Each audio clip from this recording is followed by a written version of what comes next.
Və sonra Şeyx Rahimallah buyurur ki, Allaha and olsun, vallahi insanların dini düzəlməz, hətta hakimlər olmalıca.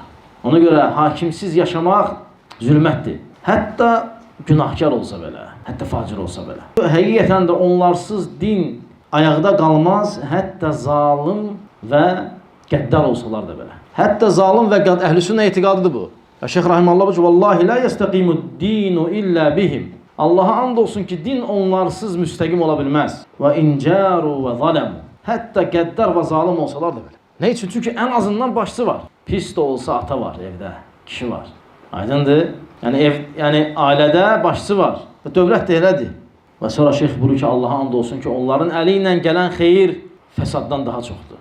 Onların əli ilə gələn xeyir fəsaddan daha çoxdur. Və həqiqətən də elədir. Ola bilər naqislik var, lakin xeyirləri də say. Əlhəmdülillah, nə qədər xeyirlər var, nə qədər rahat, əmin, amanlıq. Səbəb hakimdir. Səbəb hakimdir.